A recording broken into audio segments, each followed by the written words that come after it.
kabajamoo jaallatamoo ilmaan Oromoo akkamittiin akka viidiyoo 3D ta'ee akka onlaayinii irratti kireet goonu isin argisiisaan afaan bu'aa.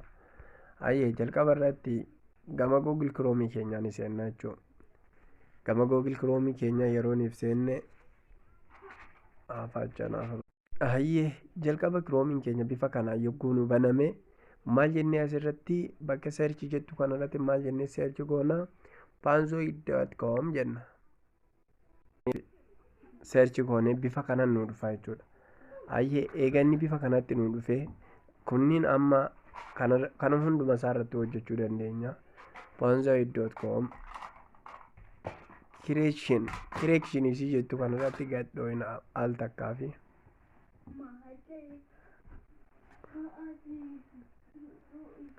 kireekshin ishee jettu kanarratti eega gadhooyine eega kireekshin ishee jettu kanarratti gadhooyine jechuudha. Bifa kanaanii nu dhufa viidiyoon asirra jiru. Nuti amma kan feene filannaa tiriidingii laast tooppii kanneen kana keessaa kan feene kan bifa isaa jaallanne kireet godhannaa jechuudha. Kunniin akkasitti jiran ni mul'atu jedheetii yaada. Kunniin hundi isaanii kireet hin godhamne ammallee ganaa kireet godhamuu barbaadu. Hayyee isaan keessaa tokko fudhannee amma kireet goone halaalluu walumaanu nafaana turaadha. Viidiyoo kamtu namatti tola. Hayyee mee kanumaa waa godhu. Al takkaaf open in climb marker isi jettu kana climb marker isi jettu kana rakkachuu qaba. Ayyee amma mana nu galcheera jechuudha. Fayyaa banu. Egaa akkatti nu banee amma mee al takkaa fi viidiyoo kana irratti cuqaasee isin haa agarsiisu.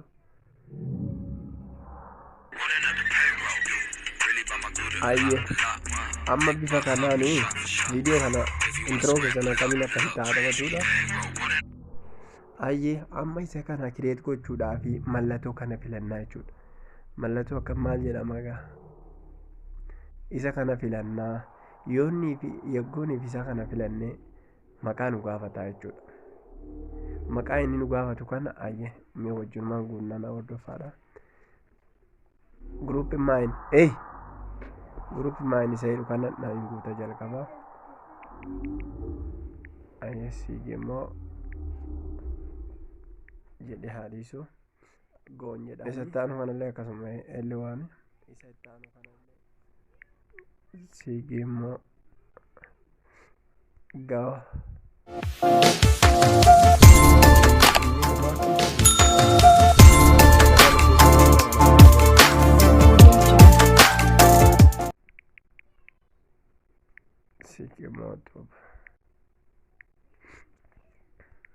Eegan akkas jedheen booda taalloon immoo jaajamaa. Amma eegan akkas godhe booda maaliin gochuu qaba? Isa kana asirratti amma daawulood gochuudhaaf bifa viidiyoo kana filadha. Eegan ishee viidiyoo kana filadhe hoo asirran gachuqaasa jechuudha. Amma qaxxeetaa amma asirratti isin argisiisuu baatullee amma ayyee asirratti mul'isu. Amma daawuloodiin godha. Yeroo daawulood gochuu eetan yeroo mallattoo kana filattanii ishee qastii kanarra gadhooftanii kunoo good quality ishii jettu kanarratti good quality ishii jettu kanarra gabbuufattan ishee kanarratti good quality asirra dhooytan.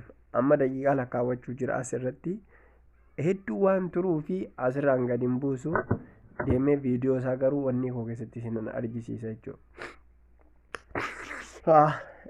Wallahi udaaloo mushkilaa maraa.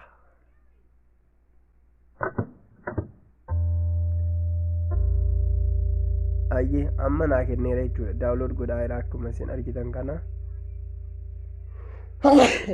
Miniitii lakkaa'aafii jira jechuudha. Ayyaan amma kana godhadhee waan hin jiruuf hin fedhu irraan deebi'ee duuba deebi'een gaalarii koo keessaa isin argisiisa.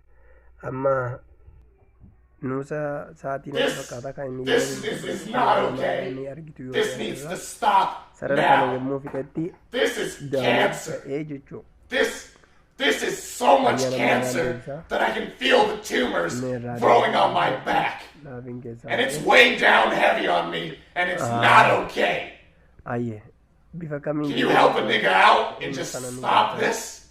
Please? Jawaari koo garuu hedduu tokko dadhabaadha. Hey, stop!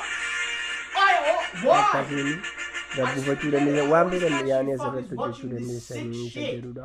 This is sickening. Ammallee viidiyoo biraa yoo isin argisiise kunoo. Shaala mooya kunoo. Maafi xallaa walla maafi xallaa kaleen bifa kanatti jechuu bifa kanatti.